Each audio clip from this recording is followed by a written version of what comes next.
Good afternoon, teacher. So, before we start, please stand up.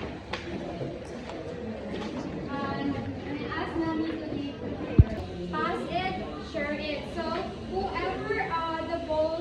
whoever receives the goal, when the music stops, will share their thoughts of something. So,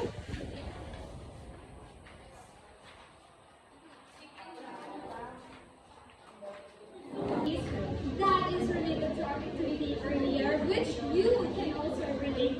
So I will introduce a literary piece and then I will teach you on how to interpret and understand the poem. Are you ready? Yes, teacher. Before that, I want to present you this one.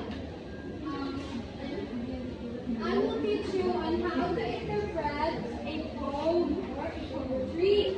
So, of course, when interpreting poetry or poem, a literary piece, it involves understanding a poem speaking in purpose by its language, of course, and its structures, and of course, the context itself, while also considering the speaker's perspective and the poem's potential impact. So, in order for you to interpret or understand a literary piece, you have also to understand the basics. So what are those? So let's have the first one. In order for you to understand the literary piece or a poem, you have to read the poem multiple times. So why do you think it is important? It's because, so next we have to consider the title. So when you are reading the poem, you have to consider the title itself because it provides us the clues for us to know what is the poem all about. Yes, and next we have to identify the speaker. So when you are reading the poem, you have to identify who is the speaker or who is the one who is speaking in the poem for you to be able to know what are the relationship with the subject matter. Is that clear? Yes, So teacher. three basics understanding of the poem. Read. Everybody.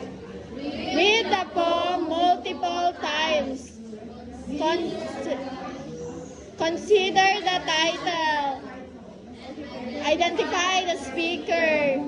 Who is speaking in the poem? The next one, we have to analyze the mood and the tone. Of course, when we are reading, we have to know or we have to analyze what is the tone of that, what kind of emotion or attitude does the poem try to convey. So you have to know the emotions for you to be able to feel. So you can feel the emotions of the person in that poem or the persona itself.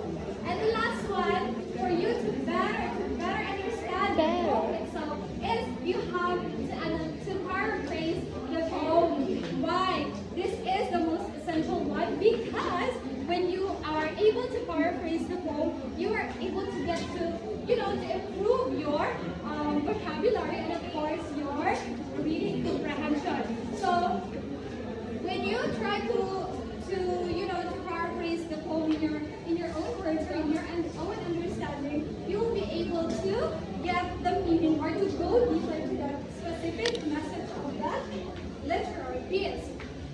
And so I will now introduce to you one literary piece that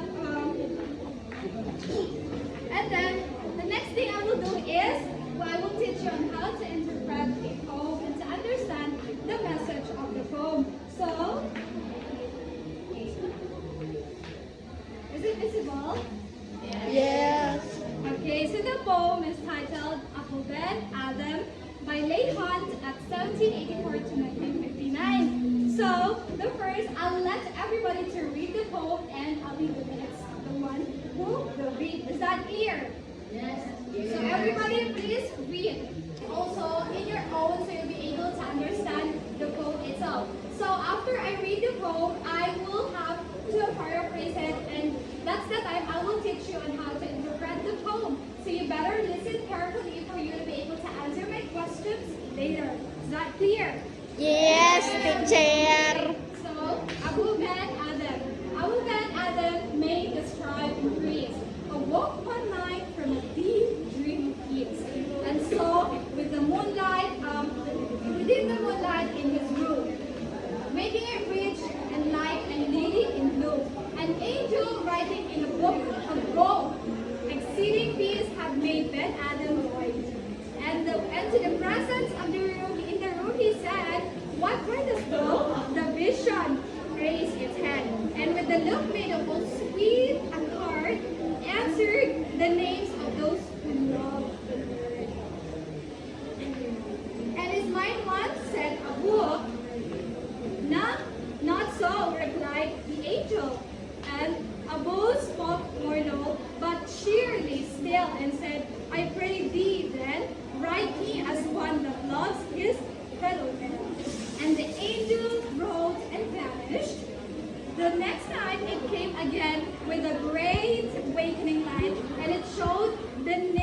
you to look for a poem that is similar to this, a short poem, and you are going to paraphrase the poem in your own understanding or in your own words. So, and then you're going to interpret it in your own. For you class, wait lang. And this one, so Ben Adam asked, what are those names that are written? And then the angel says, answered that it is the names of the one who loves the Lord. And then Abu Ben asked, is mine one? Is my name also included there? So he asked, and then the angel replied, no, your name wasn't included there. And then Abu Ben says, stay still, and he managed to not react or anything. And then the next night, it really happens that the Abu Ben or Ben Adam's name was already on the top of the list of the one who loves the God. So my question is, why do you think Ben Adam wasn't disappointed the moment that he knew that his name wasn't included in the list? Why do you think so? Because it is accordingly said that, but Abu spoke more low but cheerily still. So why do you think he wasn't disappointed when the moment he knew that he wasn't, his name wasn't included there? Why? It's because his name, he did not focus. He did not focus on being rewarded by the God. What he cared about more is that for his love to the people and to love and help the people. That's what he cares about more. And then, so my question is, do you believe or do you agree that the message says that loving others is a way of loving God? Do you agree? Yes, we all agree because our actions and toward others reflects our beliefs and values. So if we truly believe in love and goodness, we show it to the people. We show it to the people on how we treat them. Okay? So do you